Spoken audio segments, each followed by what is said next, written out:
to tell you, it was really a very pivotal experience for me in my fly fishing career, such as it is. I had such anxiety about going because, number one, I had very minimal saltwater experience. I had heard, that bone fishing was really tough, that they fight like heck, they run all the way to Cuba, and, I had a lot of trepidation, anxiety about, am I going to be able to handle this? The only female in the group. I was the only female in the group. Welcome to the Woman Angler and Adventurer Podcast, inspiring real women with a passion for fishing in the outdoors to go get their adventure on. Now, here's your host, coming to you from the Lance Chuck Camper Mobile Podcast Studio, Master Captain Angie Scott. Welcome, everyone, to this week's episode of the Woman Angler and Adventurer Podcast. I'm sitting down here in Fort Myers, Florida, where, we had the big hurricane come through not too long ago, and they've done a lot of work, at least in the area that I'm in, to get things up and running. So we're at Blue Way RV Village, and everything's in full swing. They've got a whole bunch of campers set to check in on January 1st, which is coming up as we're recording this. And it's hard to believe. I mean, there's already a whole bunch of campers here, but it's great to see that people are still coming down and supporting the community. And I have a very special guest sitting with me. We're just outside the Lance Chuck Camper Mobile Podcast Studio, and I have Stephanie Spell with me. Stephanie, welcome to the show. Hi, Angie. It's so great to see you, and welcome back to Southwest Florida. What a great RV park. This is just amazing. It's really beautiful. It's hard to imagine that just 3 months ago, 90 days ago, this was underwater.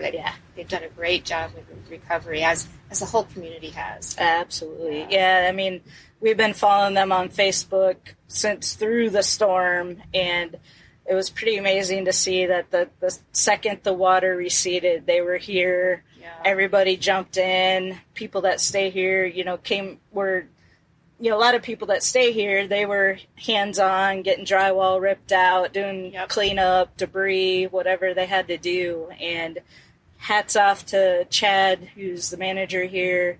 The swimming pools are running. They built a new pickleball court. Wow. I mean, wow. It's even better than it was before the hurricane. So that's pretty amazing. And then we've got FK Your Diet just down the street from us here. They do great work in the community. Yeah. Yes. So anybody hasn't heard of that, it stands for foster kids, but it's kind of a play on words.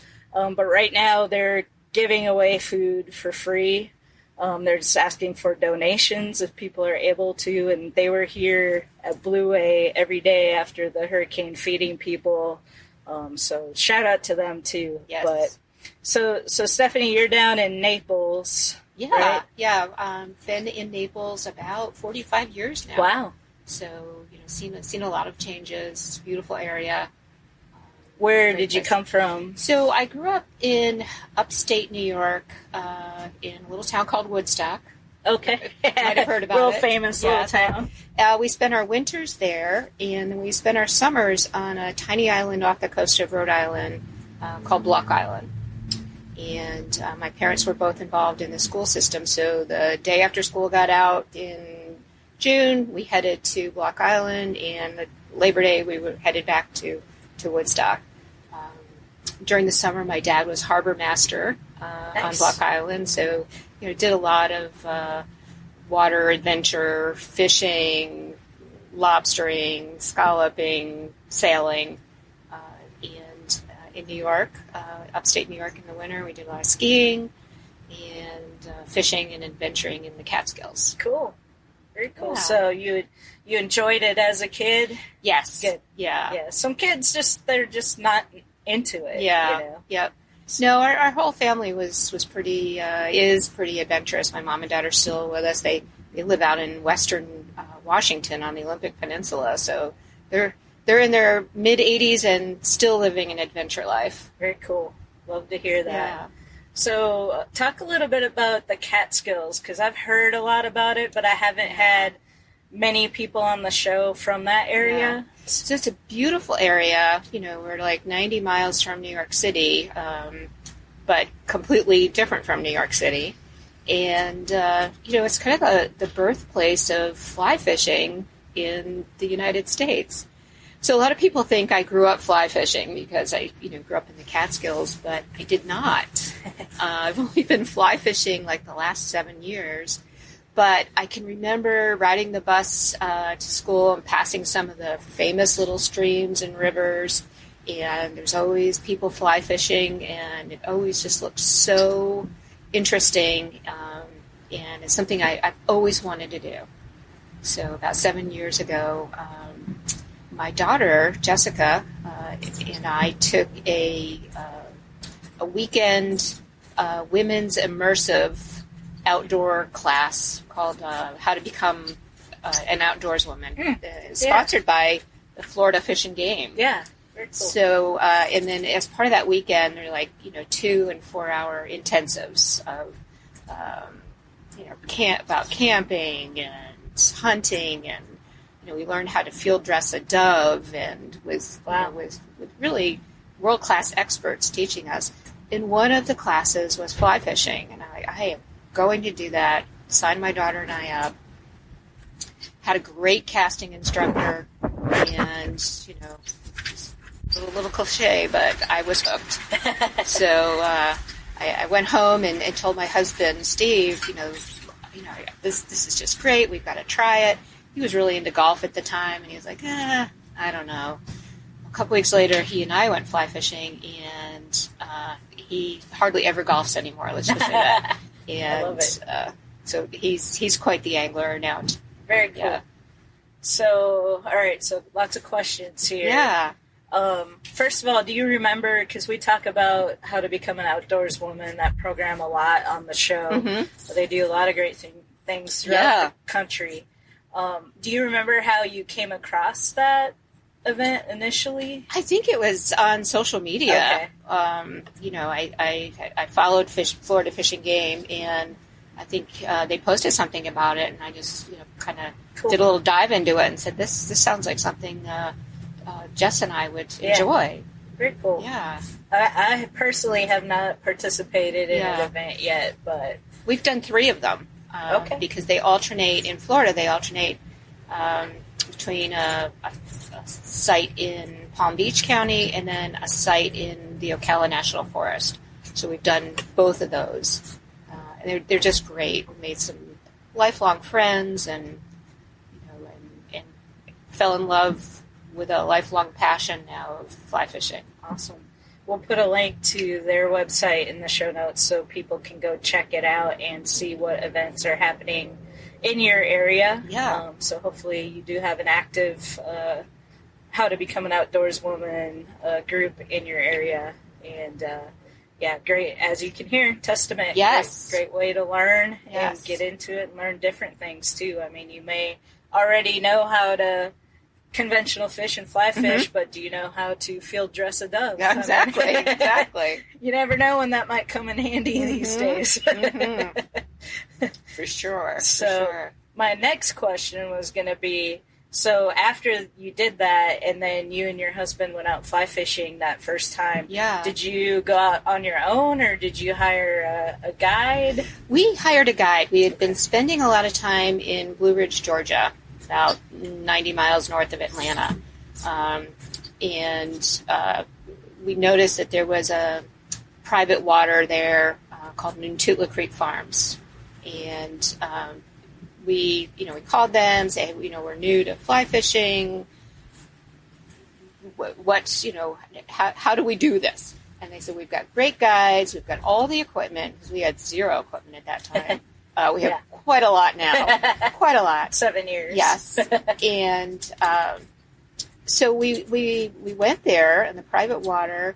I had an absolute fabulous guide, Danny Waldrop. He's one of our dear family friends now. And he was just so kind and so patient and so much fun. and the water there was just incredible. We caught 24-inch rainbow trout in North Georgia, and it was a full day wade, and it was just an incredible experience. And since then, we have done so many blue ribbon rivers out west. My husband retired about 6 years ago, and every summer he loads up his truck, drives out west, and spends the entire summer out west just driving from Blue Ribbon area to Blue Ribbon River. And when I was working, I would fly out for 2 weeks at a time and join him. But I'll tell you, that one place in Blue Ridge, Georgia will always be so special to us. Great family-run business. It's been in the family for generations. Private water. It's about 3 miles of this just pristine. So I imagine you've been back there a few times. Yes, a lot. Awesome. They've expanded to doing some float trips on the Toccoa and Tuckaleechee and the Hiawassee. They have 2 fabulous female guides there, Cassie Sperling and Emily Owenby, who's now the upcoming generation family that owns the farm. So yeah, we've had great experience there. Awesome. What's really neat about fly fishing in North Georgia as a Floridian is, we can drive there in a day. There's nothing like fishing out west, but it takes forever to get out there. So, in a day we can be up in North Georgia. I think it's like the furthest south that cold water trout, will run. And it's a fishery that rivals a lot of the western locations that we fish. So it's a great area. Nice. So these are natural fish, like not wild. And I know that wild is some people will say, well, there's no wild fish or no wild brown trout in the United States, and there never was. But yeah, these are wild. They've got the white tips on the fins, and they're super, super healthy, and there's beautiful fish. Yeah. Very cool. I want to back up just a little bit. So you grew up in upstate New York. Yeah. What brought you down to Florida? So I'm the oldest of 3 children, my 2 siblings, my brothers, and I'm the only girl. And my mom was an only child, so I was very, very close to her parents, my maternal grandparents. I was very close. I was kind of the reincarnate of my mother, I think, to them. So they, my beloved grandparents, vacationed in Naples for many years, and we would come down over Christmas and spend time with them. Then when I graduated high school, wasn't sure what I wanted to do. They suggested, they had moved from upstate New York to Naples. They suggested I come down, spend some time with them. I enrolled in college down here, and met my then husband, my daughter's father there, who's then my husband, and just stayed here. Yeah, my grandparents have passed on. And now my daughter was born here in Naples. My grandchildren were born here in Naples. So created two more generations of Floridians. Nice. You don't miss the snow? I don't. I love the Florida weather. Fortunate enough to be able to travel a little bit. So if I get that itch to go skiing or the cold weather, we can do that and then come back home to the warm. Yeah. Very cool. Yeah.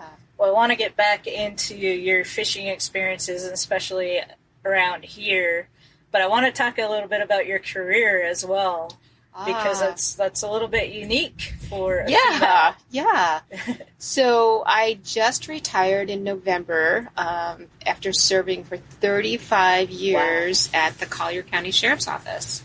I started out 1987 as a midnight shift 911 dispatcher, and rose through the ranks, became the communications manager, the 911 director, and and then through other series of assignments, the last 12 years of my career, I was chief at the sheriff's office. So I was the first female chief in modern day times, and served. My focus was on community outreach, community engagement, and partnering with everyone in our community that wanted to join together in keeping our community safe. So that was a great assignment. Very cool. Worked with some fabulous people, great sheriffs, and looking forward to going back to work in June. So a little 6-month retirement. Okay, cool. Yeah. Well, I'm sure you've seen a lot of change over the years in Naples. I know last time I drove through there. Of course, this time of year it's extra crazy. Crazy. Traffic. Yes. Traffic. Yeah. Our number one complaint at the sheriff's office is the traffic. Yep. Yeah. It's very congested, but there's good reason. It's a absolutely beautiful place. It is. Everybody wants to live there. So as you know, we're undergoing tremendous growth. This whole area, Fort Myers, Lee County, certainly too. We're always on the top list, number 1 or 2 of all the good things, best beaches, best restaurants, best of this, best of that. So everybody wants to live here. Yeah. Which is great until you want to drive on the roads. Right. Exactly. Just a bicycle everywhere, I guess. Yeah. Well, cool. So you've been down here, you've been fly fishing for 7 years. Yes. Talk a little about fly fishing in this area. Like, what do you do? So I have to, I'm the first one to admit in those 7 years, I have not taken advantage of this amazing saltwater fishery that we have here for a variety of reasons. Really got into the freshwater fishing. And my husband traveled, immediately after he retired. He was a homicide detective. So he just wanted to go out west and decompress after all the things that he saw and had to do. So, and I stayed there. I was busy working. Our fishing season here that's most comfortable is really during the winter. And so, it was during our busy season. So I have a lot of opportunity to learn about the saltwater fishery here. Gotcha. I've done some. I've caught redfish on the fly with a fly that I had tied the night before, so that was awesome. Very cool. And then I just had an amazing experience in the Bahamas. Yes, definitely. That want to was talk about that. Yeah. So Steve and I had an opportunity to go bone fishing in the Bahamas on Andros Island. We went with a group from our local fly fishing club. So it was me, my husband, and 6 other gentlemen. So we were quite the group. We chartered a plane from Fort Lauderdale Executive Airport right into Fresh Creek, Andros. So that way we avoided the commercial flights of having to go to Nassau and then another flight over. And we stayed at a great lodge. It was all inclusive with the guides and meals and lodging. It was just amazing. But it was, I have to tell you, it was really a very pivotal experience for me in my fly fishing career, such as it is. I had such anxiety about going because, number one, I had very minimal saltwater experience. I had heard, that bone fishing is really tough, that they fight like heck, they run all the way to Cuba, and, I had a lot of trepidation, anxiety about, am I going to be able to handle this? The only female in the I group. was the only female in the group, although I knew the other gentlemen, but they're all master casters. They're casting instructors, and my saltwater casting, I have a lot of opportunity to improve there. I know that it's always windy in the Bahamas. And our forecast for the week that we were there was blowing 35 plus. And so I had a lot of anxiety about doing that. I had anxiety about being out on a boat all day. Where do you pee? How do you pee? All that stuff. I got all that figured out. And I also knew that the guides there had a reputation of being very different than guides here in the States. The Bahamian people are just wonderful, and they're just very pleasant, and they're just great. But the guides there have a reputation of being a little tough and being very hands-off. They climb up on the polling platform and pretty much stay there, so you're on your own to tie on all your flies, which is great. Pick out all your own flies, get your fish off your line, all those things. And so like I said, I had a lot of anxiety about it, and even talked to my husband about, maybe I should go. Maybe maybe this is not for me. Kind of that imposter syndrome that a lot of us women feel. That I'd say everyone feels it at some point or another. Yeah. But he said, absolutely, you can do this. He had been before, and I kind of had a talk with myself. I'm about to be 66 years old next month, and I'm like, I'm going to do this. I am going to do this. And it turned out to be totally opposite of everything that I had feared. Yes, it was very windy, but the guides we had were awesome in positioning the boat to take advantage of the wind rather than fight the wind. Yep. The guides were so helpful, and so welcoming, and appreciated having a woman on board. And more than one said, we love fishing with women because they'll listen to us. And I've heard that before. Yeah. And so, I feel like I overcame my anxiety, and I caught fish every day and improved my skill. By the end of the week, I definitely improved. I caught a bonefish on my first cast. It's amazing. And brought them in. So I guess the moral to that story is, just do it. Yep. Do it. Absolutely. Yep.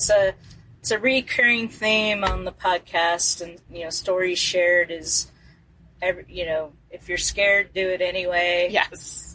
Yes. And really that's how you grow, you know, putting yourself out there. And oftentimes our fear is just totally unwarranted. I mean, absolutely.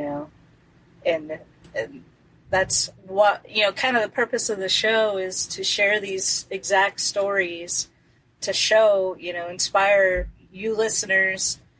Just do it. I mean, what have you got to lose? Yeah. Yeah, and I can't wait to go back. We've signed up to go back next December, and I was thinking the other day, living in Naples, it took 2.5 hours to drive over to Fort Lauderdale, get on the plane, land the plane in Andros, and be in the lodge. So in 2.5 hours, I can be in the Bahamas bone fishing from my living room. Awesome. Yeah. Wow. What a dream. Yes. Yeah. And to get one on your first cast, congratulations. Thank you. That's awesome. Thank you. I think I ended up getting the biggest bonefish of the trip, too. Nice. I was like a 9.5 pounder. Wow. It was a good That's size. a good size Yes. bonefish. Yep. Very cool. Yep. Well, thank you for sharing that recent story, and hopefully that will be an inspiration for somebody listening. I know it will be. So yeah, like we said, just get out there, do it scared, and you'll have memories that will last a lifetime. Absolutely. And more than likely, you'll want to get right back out there and do it again. Yes. Yeah. So before I let you go, we got a couple more things I want to touch on, but we first met at the Redfish Roadie road trip, Yes. which I talk about often on the show because it was such a great experience. And a big reason why I now come back down to Florida every chance I get, but especially over the winter. And I'm excited to continue to expand on my fishing experiences down here.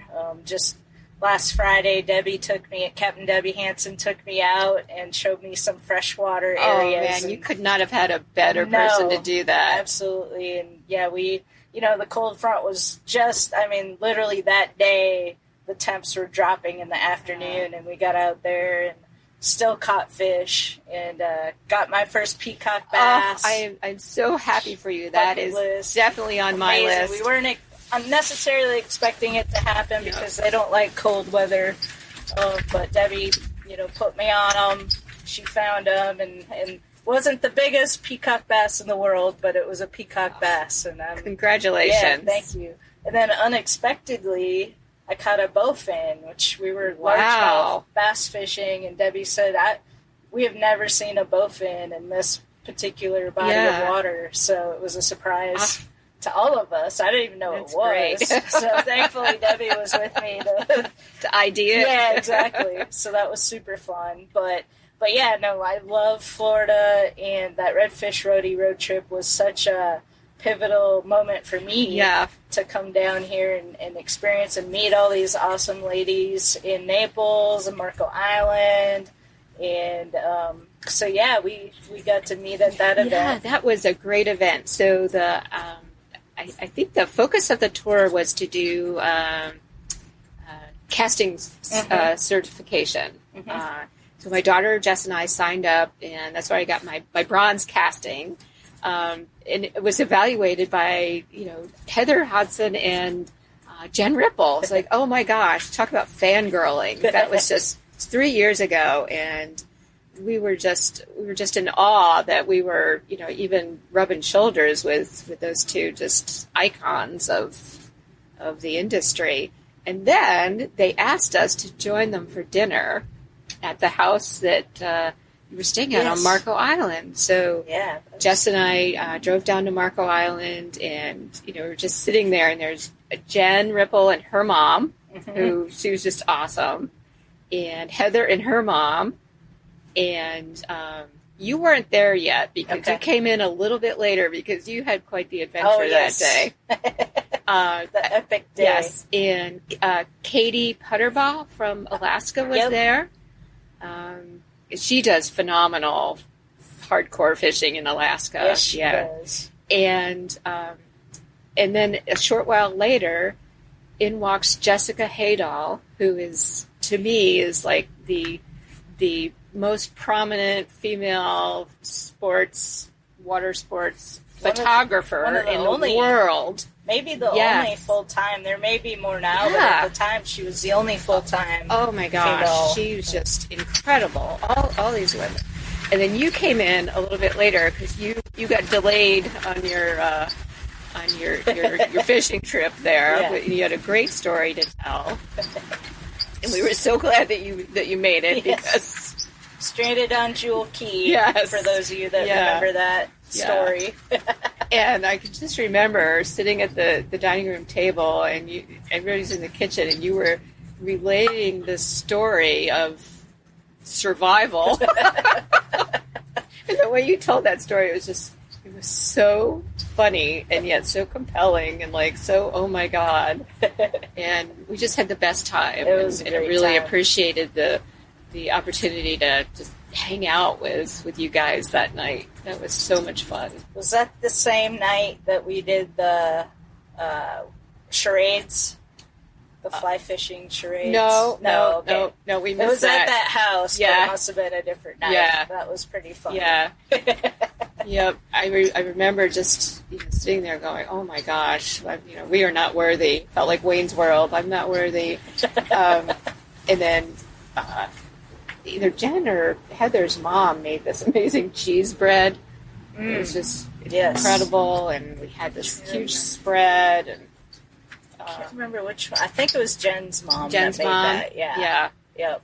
Was my adopted mom there? Sharon, was she there too? She might have bowed out at some point. I don't remember. Okay, she's like best friends with Jen's mom. Okay. And so for part of the trip, she came with us. Okay. And she became my adopted mom on the trip. So, nice. Yeah, I need to see if I can get in touch with her while we're down here. I think her house got hit pretty bad. She was in Northport. Oh, and so they kind of that was like ground zero family. Area. Yep. I need to message her. Yeah. But so that was in October of 2019, and little did we know, just a couple of months later, the whole world would change. Yes. But those were the good old days. Absolutely. Yeah. So fortunate, and I thought about that several times throughout the pandemic, like how fortunate we were to have had that experience before all that happened. Absolutely. There was a lot I missed out on, after that happened. Like Jessica Hadel was going to be doing this women's content. Yes. Thing. She had talked about it. Yep. She so was like sign me spitballing up. it. Yeah. I was like, sign me up, and then that ended up getting canceled because of everything. And I think you had just started dabbling into podcasting at that point. So I've been doing it since 2018. Okay. So year before. Okay. But wanting to grow and get more into video and getting video content. Yeah. You really catapulted into the stratosphere soon after that. Yeah. But and big thanks to that trip, because I met so many amazing ladies and I've featured a lot of them on the show. Yeah. It's taken too long to get you on, but I'm glad Debbie Hansen suggested you the other day. I'm like, yes, sweet Debbie. Why haven't we had her on yet? Wow. So I'm so thankful it worked out, and when you have a little break in your schedule, to come up here and meet at the studio. Yes. Which is great. We'll have to get a photo for everybody we can put on the website. Yeah. And do you have anything upcoming? Any trips coming up? Yeah, so Steve and I are going out to visit my parents on the Olympic Peninsula in the end of January. It's my birthday and my dad's birthday are like 2 days apart. So we want to try to do some, I'd love to do some spay cast fishing. Have you ever done that? I have not. Okay. I've done some trout spay in northern Idaho. But I want to do like the real deal, like on the hoe or something out there. So we're trying to find a guide for out there, and then soon after that we'll go back up to Georgia and do fishing, and we're going to be doing some pheasant hunting in North Georgia in the afternoon and fishing in the morning. So a little cast and blast. Nice. Have you ever done pheasant hunting before? Have not. So excited to do that. Great. And then we are heading out, because I'm going back to work in June and won't be able to do my regular Western tour with Steve. We're going to do a little bit early. We're going to go out west. We want to fish Thermopolis on the Bighorn in Wyoming in the spring for the runoff. I know we're taking a chance with how fishing will be, how the weather will be, but we really want to do some runoff, spring runoff fishing out west. So we'll do Wyoming, Montana. We love Dutch John, Utah on the Green River, so we'll probably go over there. Cool. Yeah. Well, and then head back and go back to work. Yeah. Well, you got to go when you have the opportunity. Yes. So hopefully everything will line up and conditions will be great. Pheasant hunting, I've done several episodes here recently on pheasant hunting. So you'll have to go back and listen. I had Melissa Bachman on the show from Winchester Deadly Passion. She lives in South Dakota, which is kind of the mecca for pheasant hunting. So, and I think I've had a couple others on recently, so definitely something to check out and prepare you for that trip. Yeah, anxious to do a little crossover with some feather harvesting and fly tying with the pheasants. Cool. So that's maybe you'll catch some on your new flies when you go out west. Yes, full circle. That would be awesome. Exactly. Very cool. Well, it sounds like you got a lot of exciting adventures. Do you do a lot of posting on social media where people can follow along? Yeah, I do. My handle on Instagram is at Chief Spell, Spell, and you can find me on Facebook, Stephanie Spell, And so I'd love for everybody to follow along. Awesome. Yeah. Well, thank you so much for coming Thanks, out this Angie. afternoon. It's a beautiful day. It is. And I love your new addition, Lakeland. Oh, she's so beautiful. Y'all might have heard her yelp in the background a couple times, but she's precious. And it's good to meet Sophie, too. Yeah. Yeah. She's precious as well. Yes, absolutely. Good big sister. Oh, wonderful. All right. Thanks, Angie.